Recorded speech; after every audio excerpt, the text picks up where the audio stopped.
Man hört oft, dass Menschen von agilen Arbeiten sprechen. Einige wissen nicht so richtig, was es eigentlich damit auf sich hat. Meine Behauptung ist sogar, dass die meisten nicht stark genug dafür sind, um wirklich agil arbeiten zu können. Agilität braucht eine gewisse Resilienz, eine besondere Geisteshaltung und aber auch Scharfsinn. Und meine Frage ist, bist du bereit, agil zu arbeiten? In diesem Video erzähle ich dir, wie du für dich selbst agile Methoden nutzbar machen kannst. Und am Ende werden wir sehen, ob du stark genug dafür bist.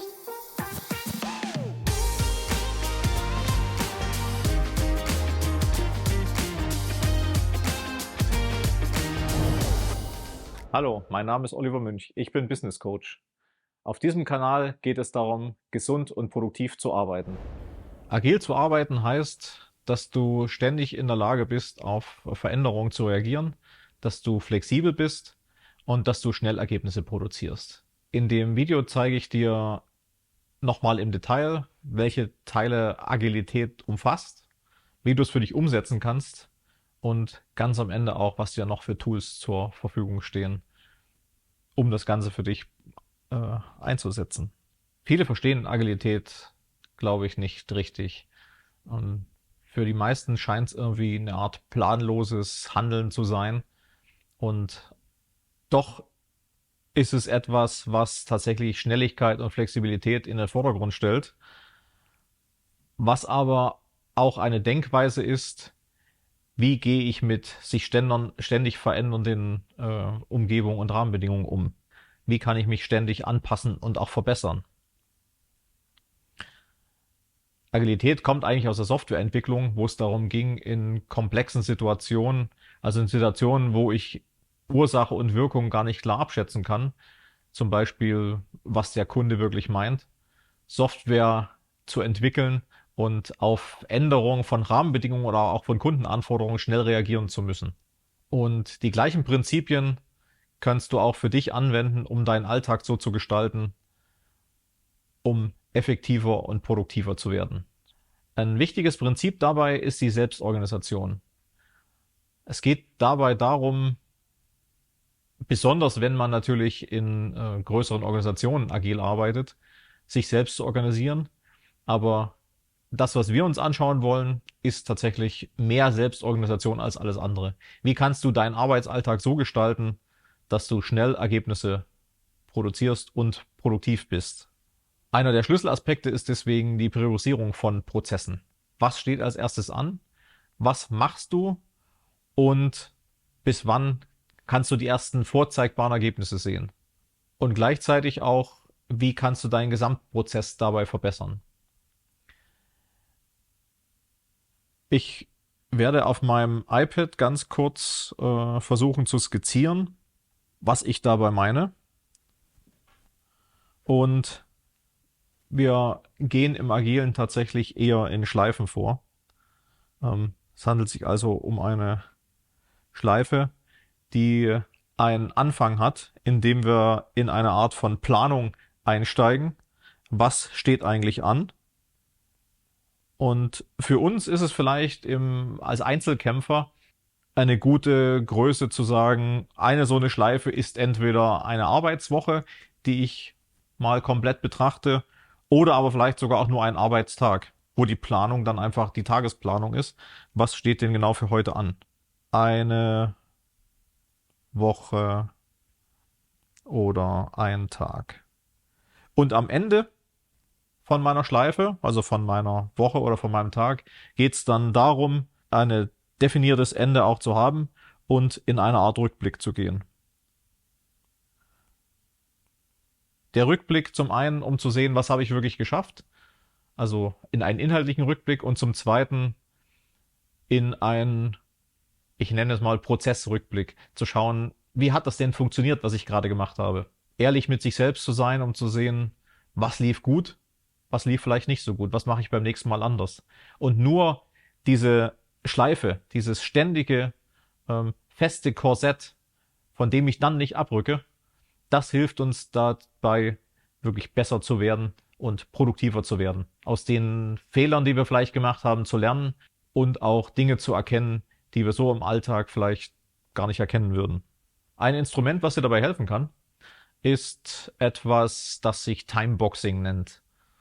Timeboxing hat die Idee, dass du dir einen bestimmten Zeitraum einplanst, in dem du eine Aktivität machen willst. Manchmal geht es sogar damit los, dass wir in unserem Kalender überhaupt erstmal rauskriegen müssen, wann ist denn überhaupt freie Zeit. Also wenn wir aufstehen und frühstücken und vielleicht E-Mails beantworten, erstmal abziehen und dann vielleicht auch schon wissen, dass es bestimmte feste Termine im Kalender gibt, bleiben nicht mehr so viele freie Zeitslots im Kalender, die wir irgendwie verplanen können. Und bestimmte Aufgaben kosten bestimmte Zeit. Und wenn wir wissen, wir haben am Tag vielleicht 2 Zeitslots, einen am Vormittag für 1,5 Stunden, einen direkt nach dem Mittag für 1,5 Stunden, bevor wir dann in irgendwelche Meetings gehen, dann können wir uns relativ genau überlegen, was stecken wir denn in diese Zeitslots rein.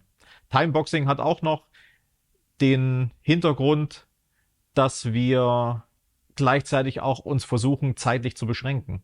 Wenn wir einen Zeitslot von 1,5 Stunden haben, festzusetzen, dass wir versuchen, in 1,5 Stunden fertig zu sein.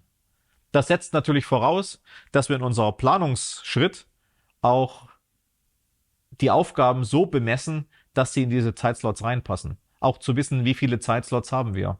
Also eine klare Zeitplanung und eine klare Planung, wie viel können wir überhaupt leisten, ist dafür notwendig und dafür sind auch diese Rückblicke da. Ist unsere Zeitplanung, unsere Einschätzung, wie groß die Aufgaben sind, überhaupt gut genug?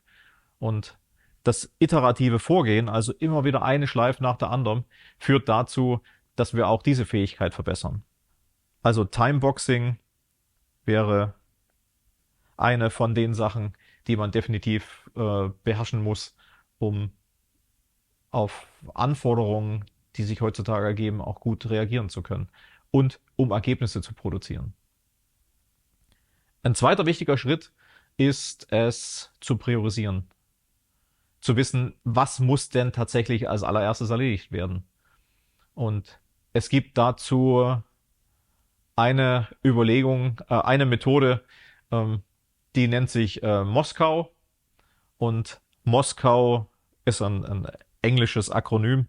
Bei Moskau geht es eigentlich darum, dass ich priorisiere in Must-Haves, Should-Haves, Could-Haves und Won't-Haves. Also Sachen, die sein müssen, die sein sollen, die sein können und die nicht sein sollen.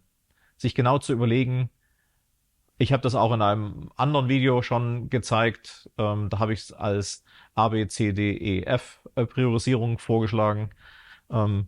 Das ist eine Alternative und hier sind dann noch ein paar O's reingefügt, um zu sagen, müssen, sollen, können und die Sachen, die nicht passieren sollen.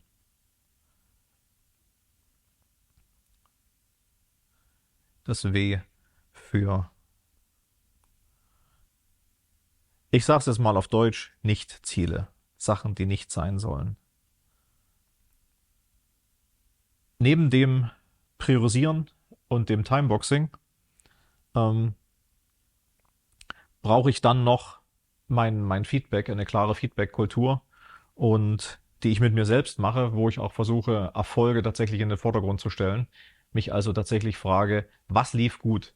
Und auch ganz ehrlich zu sein und meine eigenen Erfolge auch anzuerkennen. Ich denke, das ist eine Sache, die bei uns sehr häufig zu kurz kommt. Und in dem zweiten Punkt zu fragen, was will ich zukünftig verbessern? Also Feedback als dritte Sache, die wir im agilen Arbeiten ganz wichtig beachten müssen. Prinzipiell unterliegt das Ganze einem Prozess, den wir ansetzen, wo wir planen, ausführen, überprüfen und anpassen. Und dass hier ein Kreislauf entsteht, der tatsächlich dazu führt, dass das Gesamtsystem eigentlich sich immer weiter verbessert. Das letzte, was ich noch vorstellen möchte, was eine Art Hilfestellung sein kann, wäre, sich vielleicht ein Kanban-Board zu nehmen. Und Kanban als Methode will ich gar nicht im Detail vorstellen, sondern nur das als Visualisierungstool. Und ich habe eine Liste von Sachen, die ich mir vornehme, die ich in meiner Planung als To-Dos identifiziert habe. Dann habe ich eine Spalte. Und es geht ja darum, dass ich die Sachen zum Beispiel auf Post-its schreibe und irgendwo visuell anbringe, dass ich sehe, wie eigentlich mein Fortschritt ist. Dass ich alles, was ich mache, dann unter die Spalte Doing hänge und dass ich dann am Ende tatsächlich auch sehen kann, was habe ich denn erledigt. Und dass ich diese Dreiteilung nutze, um erstens zu sehen, wie viel habe ich gerade noch vor mir, wie viel habe ich schon geschafft und sich auch ein kleines bisschen zu disziplinieren, eine Sache nach der anderen zu machen, so dass, wenn hier unterschiedliche Sachen stehen, dass tatsächlich in der Spalte Doing immer nur eine Sache auftaucht, die ich tatsächlich gerade mache und dass ich diese erst abschließe, bevor ich die nächste mir suche. Das Ganze wäre also Kanban. Ich will es nochmal zusammenfassen. Neben den einzelnen Methoden, die ich euch gezeigt habe, geht es darum, dass ich iterativ vorgehe, mir also kleine Ziele setze, die ich auch erreichen kann, um Erfolge zu sehen, dass ich selbst verantwortlich bin für das, was ich tue, dass ich die Verantwortung übernehme, also eine gute Selbstorganisation habe, dass ich den Fokus auf den Output habe, dass es darum geht, meistens machen wir die Sachen nicht nur für uns selbst, sondern auch für jemand anderen. Erst recht, wenn man das Ganze als Technik einsetzt, vielleicht um seinen Arbeitsalltag zu organisieren. Dass ich also einen ganz klaren Kundenfokus auch habe, zu sehen, was hilft vielleicht am besten. Vielleicht auch mit kurzen Intervallen mir auch ein Feedback von meinem Kunden, von meinem Chef oder von meinem vielleicht tatsächlich Kunden einhole. Und der vierte Aspekt, das kontinuierliche Lernen, dass ich immer wieder versuche, meinen Prozess zu verbessern, mich selbst zu verbessern und damit einfach nie in diese Gefahr gerate, von Veränderungen überrollt zu werden, sondern auch eine Art Geisteshaltung zu entwickeln, dass Veränderungen einfach was Natürliches sind und dazugehören. Ich brauche für diese Denkweise Disziplin, Offenheit, Offenheit für Veränderung und auch die Bereitschaft, meine Komfortzone zu verlassen. Und das ist tatsächlich nichts für jeden, sondern dafür muss man sich entscheiden und dann muss man das Ganze umsetzen. Jetzt kannst du nochmal für dich überlegen, bist du stark genug, um dich auf so einen Weg einzulassen? Lass mir doch in den Kommentaren deine Gedanken dazu da. Und wenn dir das Video gefallen hat, dann freue ich mich auch über ein Like. Und wenn du über weitere Videos informiert werden willst, dann abonniere doch gerne den Kanal und die Benachrichtigungen.